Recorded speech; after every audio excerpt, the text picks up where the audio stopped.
I really like turning nothing into something. Like it's sap, it's sugary water, and then you turn it into all these different things that some people really love it, but everyone enjoys it. This is Grounded in Granite, where every person and every place has a story to tell. I'm Jason Schreiber. Hello, everyone. Welcome to today's episode of Grounded in Granite. I'm in Wolfeboro, New Hampshire, and I am joined by Ken St. Pierre, who is the owner and operator of Big Lake Maple. It is maple season in New Hampshire, one of my favorite seasons, and probably one of your favorite seasons, but a very busy time for you. It's definitely a busy season right now. So Ken it's a small operation, family run operation here in his Sugar Shack. And so Maple Weekend is coming up soon. And so a lot of our Sugar Shacks will be on display for, people to come and learn about the maple sugar process. And so I'm just excited to be here. And we've got the evaporator going behind us, and which is always cool to see. And, it's quite a process. So Ken is going to be able to talk all about what goes into making the syrup that we all enjoy on our pancakes and our waffles. And I mean, I could just sit and drink it right out of the, but you and me both. Yeah. But before we start, Ken is kind of a local celebrity here in New Hampshire. So Ken was actually Ken is a Fish and Game conservation officer, and you may have seen him on Animal Planet's Northwoods Law. He made many appearances on there. So what was that? What was that like for you, Ken? It was fun. It was kind of cool. It was fun. It was a great show and great program for our department. It worked out really well. Did everything that we wanted it to. Really put a face to what we're doing, and also shine some light on the many hats that we are wearing here in the Granite State. It was really good. They're still filming a little bit now. They're on YouTube under the Game Warden channel. Okay. So you can still see us kind of kicking around, doing our thing. You were on there what was the time period then that you were on? I was on there between like 2017 and then once COVID came in and really hit hard, that's kind of when they backed off. It was just too difficult to do with all the mask mandates and the travel bans. COVID kind of put the end to that. But they've been back since. Okay. So he might, some of you might recognize him. So I figured we'll get that out of the way first. And so Ken, what has the season been like for you with the tapping the trees? I mean, it's been very cold, so I don't know if it has been that you've been getting the sap. The flowing as maybe it's been a little later. This year. It's more of this year's more of a traditional year. In the past few years, we've had warmer weather in February, which starts to flow a little bit sooner. Historically, no one really did anything until March, and a lot of your syrup was made end of March, beginning of April. With the climate or whatever, it's been moving more towards like that February. Usually, historically, I've tapped in like Valentine's Day. This year, we started tapping first week of February. Okay. We have about 700 taps, and it's really just me and my wife. And I'll invite some friends to help once in a while. But we started a little bit early this year. The weather's been cold. Trees just started to run today and yesterday. So hopefully we'll be making some syrup tomorrow. Okay. So you said about 700? About 700 taps. And they're spread out. Like, what's your general area where you're getting your so sap? I have 5. So a sugar bush, or an orchard is what we call it. I have 5 total. I have 1 in Farmington at my parents' house, 1 in Alton at a coworker's house, and then 3 here in Wolfeboro.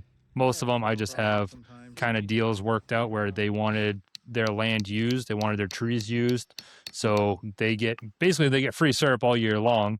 And I get to use their property. So it works out really well for both of us. So with the operation you have, how much syrup are you able to produce in a season? I mean, I know it varies, but generally, how much are you producing? last year was our best year and we did 195 gallons. Mm. And last year we were closer to 600 taps. I added some more this year.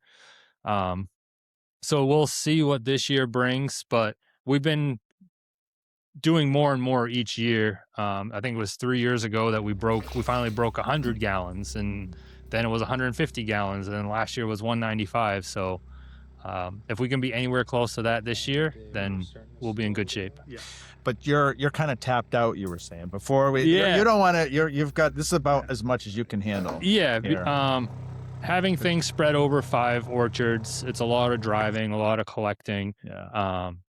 The other thing too is I still have a full-time job. You know, this is a side hobby, a side job that luckily I'm able to like take some time off during the maple season, so that helps out a lot. Right, But I yeah. still have a 9 to 5 that's probably more demanding than most people. So I'm pretty busy come February through April. Yeah. And how did you get into this? What was this something as a kid that you had an interest in, or? So I'm first generation. I was working at a place when I was right around 2015. A couple people were doing it there with their families, and I was like, "Oh, I'll try it." You know, started out with 30 taps on like milk jugs and soda bottles in the backyard with my dad, and after we did that for a year, probably went through 100 gallons of propane and cost way more money than we ever made. But each year we just I just kind of slowly progressed and added some more, sold some more, added some more, and now we're here. I think this is our 10th season. So Okay. And so people can. How do you sell? You don't have a storefront or anything? no, I don't have What? we have a farm stand at our end of our driveway that has like most of our products in it. Okay. We are online at biglakemaple.com. And then I also have quite a few like local stores that carry it. Like where? Johnson's Marketplace on Route 11. There's a couple stores in downtown Wolfeboro, Lupine, Butternuts, Butternut Farm in Farmington has it in the summertime. So I'm kind of spread around the Lakes region pretty well, and we're always adding on. I'm in a couple restaurants. That's been kind of a new venture, but it works out really well. It works out well for me, and the restaurant owners tend to like it because it's less stuff that they have to do. Yeah. And so talk about just the amount of work that goes into to running a sugar shack. Yeah. It is a ton. Yeah. So I mean the majority of your work is late January to mid to late April. You know, that's when it's sugaring season. You got to start off cleaning everything, get your taps out. Then once the weather starts warming up, then you're checking your lines, checking for leaks. Squirrels love chewing stuff, and so you're checking for leaks. And then just about time you get done checking leaks, now you got to start boiling. They've always gone by it's called the rule of 86. So at 1% sugar in your sap, it takes 86 gallons of sap to make 1 gallon of syrup. Most of the time you're a little bit higher than that. Yeah. You're at that like 60 gallons to 1. So, you know, most of the times when I'm boiling, I'm starting out with 1,200 gallons of raw sap, and I'll probably make 20 gallons of syrup out of that. So usually with the equipment that I have, that's like a 1-day process to kind of concentrate it, and then I'll boil for probably 3 or 4 hours. And for people who aren't familiar with the maple sugar process, they just don't realize how much sap it takes to make the syrup. It's a lot. It can be pretty daunting. And the crazy part is like I'm pretty small. I'm really small scale. I'm like one step up from a hobbyist. I've got a friend in Loudon who they're running 12,500 taps. Wow. Yeah. And they're boiling 250,000 gallons a year, you know, to make 4,500 gallons of syrup. So it's pretty crazy. Yeah. And it only scales up from there. When you talk about Canada, you have guys with over 100,000, 200,000 taps, and it's just wild. It seems like so. I mean, you've just like you said, just this little small scale operation here, but it seems like there's more and more popping up around the New Hampshire. I don't know, small, just little, family. Yeah, Uh, it's definitely yeah, blown up. I want to say since hobby. I started, right around since I started, you definitely start to see more and You more. inspired everyone else to Yeah, start. that's it exactly. See, they saw you on Northwest Law. And, Yeah, word spreads fast, but yeah, I think no, I think it has definitely blown up within the last 10 years. yeah, You'll drive down roads that you've never seen buckets on before, or you've never seen blue lines on before. yeah, I will say that it's it seems fun at the beginning, and then once you get to the point where you're doing too much, then you'll start to see those buckets like disappear, and people, yeah, people don't want to do yeah. it anymore. It's also expensive. It's a very expensive hobby to get into. Well, Just just that alone, you're is looking at the evaporator. $8,000 just Wow. that's just for the evaporator, not including everything else that goes into it. Yeah, yeah, So you really have to do your homework and have a plan, or have a plan to stay small. yeah, Um, yeah.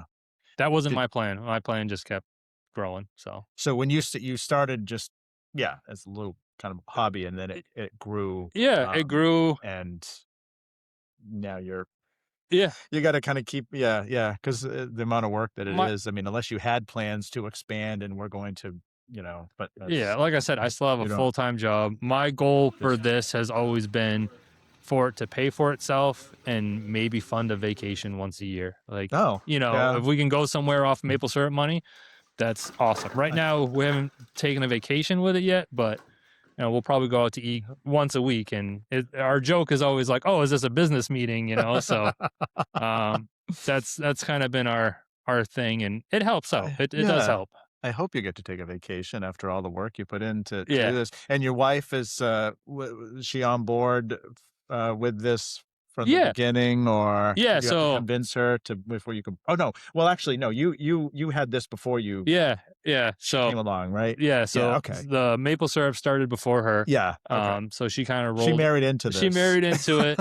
Um, Yeah. Okay. she's really good. She's with Yeah. it. She hugs. She's usually out here sitting with me, boiling. We had her out tapping this So year. she So helps out with it. yeah, Yeah. yeah. Yeah. But she does a lot. But I guess if it was a big family operation, you could have a lot more taps, and you could have a much bigger. Yeah, But that's for not. sure. I mean, there's a place up the road in Tuftonboro. They have, I think, 1,500 or more still just on buckets. Hmm. So they have like the bucket brigade every day, where they have that big family and a lot of friends that help out, Yeah. where they're just going in the woods on the tractor and everybody's bailing off the tractor to go grab buckets to dump into the tank. Hmm. That's way more work than I want to do. Yeah. At one point I had close to 200, 250 buckets, Mhm. and it was too much. Every time that I needed to collect them, something would happen, Yeah. work would call, and then now you have buckets overflowing onto the ground, and there And goes all that sap. right, right. So So once the sap starts flowing, how often are you out there collecting, and yeah, so I mean, what's that process? once it starts flowing, you're just waiting on that. What you really need is that freeze thaw, Yeah. below freezing at night, above freezing during the day. Hmm. The warmer it is during the day, to a certain extent, the harder the flow is going to be. You're going to get more sap. Yeah. Also, the kind of the colder it is at night, that can help it out as well. Hmm. So what you're really looking for is those big fluctuations of, 20 at night to 40 plus during the day. Once that starts going, it's like kind of like farming. You're up to Mother Nature's in charge. So Hmm. you could have one day where you think it's going to run great and not much comes out. You can have another day where you don't think it's going to run, and then all of a sudden you're running around putting out fires trying to pick up sap and Hmm. make sure things aren't spilling over. So Mhm. but it goes from once it starts, it's usually like a 6-week season through March, and then maybe the first week of April. So Okay, yeah, I was gonna ask, when does it kind of wrap up? yeah, Early it April. wraps up once again, once Mother Nature says we're done, and Yeah. it stays above freezing all the time. Mhm. That once you get a week and a half of above freezing, the trees start budding, the trees start using the sugars that are in the sap, the leaves start coming out. syrup season's over. So Maple Weekend in New Hampshire, March 21st and 22nd. So you'll be open here. Yep, we'll be open. I think we usually do 9 to 4. That gives me enough time in the morning to get everything set up and you just kind of have a steady flow of people coming through, yeah, checking out your operation. It's just a straight up open house. I'm usually here working my butt off trying to make syrup and talk to everybody. Usually my my mother-in-law and my wife are kind of doing sales and helping people outside. My dad's usually here to help out. So it kind of turns into a good family event day. Yeah. So. And it's a lot of educating people and people asking questions, curious about how this works. Yeah. It's a lot of questions. A lot of people kind of you get a mix. You get some people who really want to learn and ask questions and stuff, and then you have other people who are just out. They want to get their fresh maple stuff, and then they're out of here. So whatever you want to do, if you want to learn, come on down. If you want to help out, even better, come on down.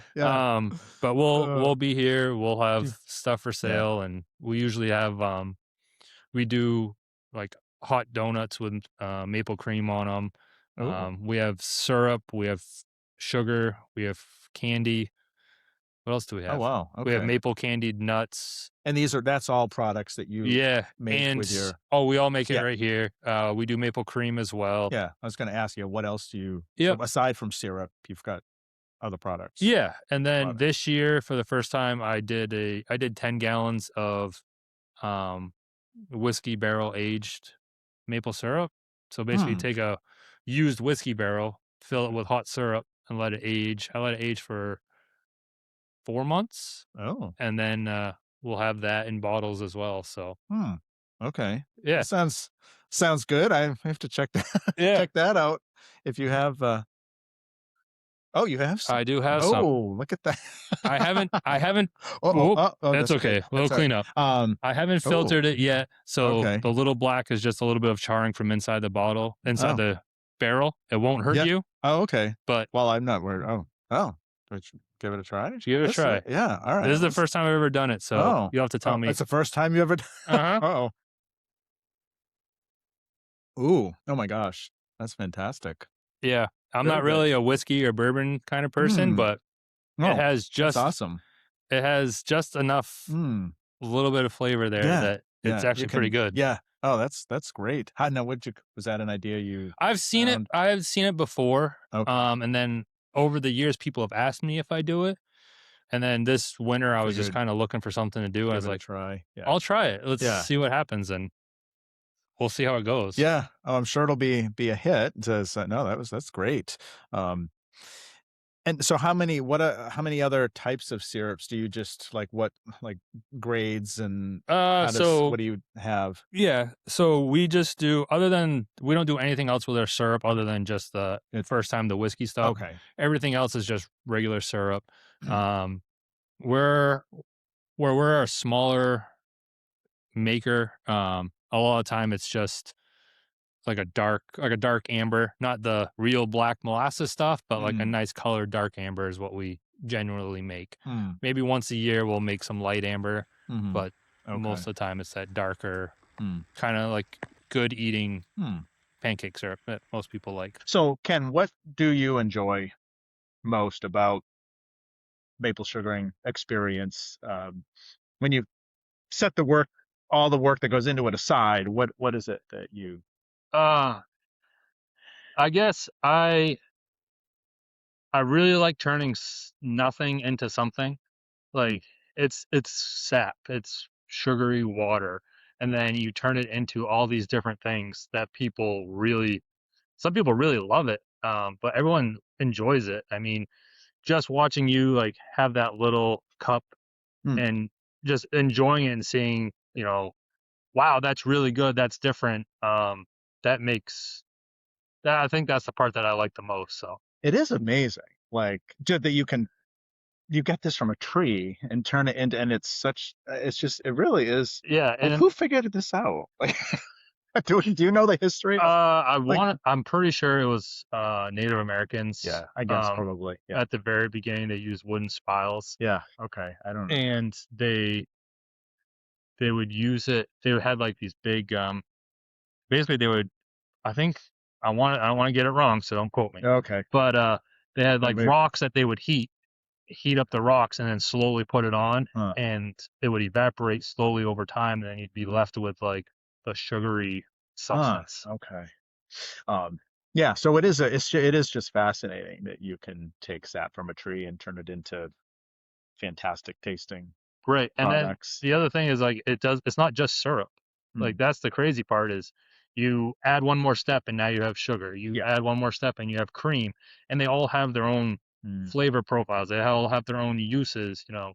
A lot of people don't know that maple syrup isn't just for pancakes and waffles. I mean, I use it in pretty much any place you use sugar. Any type of natural sweetener that you want, you can use maple syrup. Coffee, Right. marinades, baking, Mhm. you name it.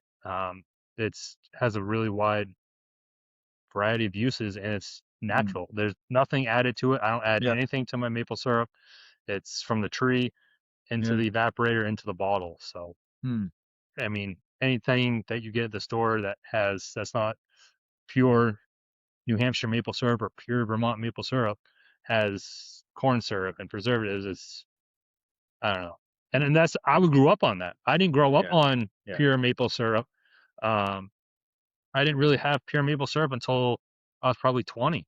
Yeah. No, I didn't either. I mean, it's just fake Yep. syrup from the store, and of course it costs more money. But you see how much work goes into it. Yeah. So for anyone who complains about the cost of maple syrup, of Yeah. real maple syrup, Yeah. it you know Yeah. And you have to appreciate what how this is done. that's always the fun part is like I'll go to like a friend's house and I'll see them give it to their kids, and there's just so much left on the plate when they're done. I'm like, oh my God, that's so much. That's But oh boy. I mean, it is what Yeah. it doesn't matter at the end, but Yeah. it's just one of those things that's kind of a Yeah. little side quirk, I guess. Hmm. Uh, so when you started kind of getting it into restaurants and some different places, how did that come about? Were you just, did people just hear about it and then, or, did you, No, so I got to the point where I couldn't sell what I was making. I couldn't sell it all to, friends and family and things oh, like see, that. okay. So it was kind of Gotta like, get okay, extra. Yeah, how do we kind of branch out a little I bit? see. Okay. And I'd kind of put on my nice clothes and go to stores, made some business cards and said, free samples and say, hey, this is what I've got. Hmm. Would you be willing to sell it retail? And Yeah. it's it's been really well. Hmm. And I mean, we're also in the Lakes region. It's tourist season is Yeah. our economy here. Is, So it was a pretty easy sell hmm. to Right. have local Wolfeboro made syrup in Wolfeboro shops or Alton shops Oh and yeah, things like no, that. So definitely. Oh, that was smart. But as you say, you don't want to you grow anymore. You don't have like a staff to right, help and right. manage all this and the trees and all the yeah, yeah. Um, so when people, what do you hope people take away from their experience here when they come and visit on Maple Weekend? What is it that you Yeah, I guess I hope that people see the work and the passion that goes into it. Hopefully they learn something. Um, and also hopefully it gives them like an idea of decisions to make in the future where if they're at the grocery store and Mm, they see the 3.99 pancake syrup versus the 9.99, pure New Hampshire syrup that maybe was made down the road, mm. Yeah. support not only support the little guys, but it's better for your family too. So that's a big driving force. Well, it tastes so much better. Yeah, It yeah, tastes so much better. yeah. It really I does. mean, I've got to the point where I bring it on vacation. When me and my wife went on our honeymoon to St. Lucia, I brought a couple little like nip oh, bottles. really? I know you get funny looks at breakfast every day, but I mean the other stuff they Oh, have smart. is Yeah. not the best. So Uh, um, Ken, what else? Anything else that we didn't discuss?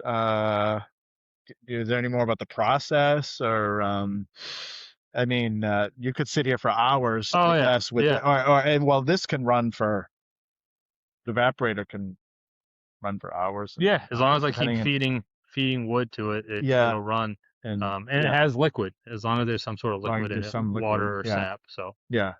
um, Okay. Yeah. but no, Okay.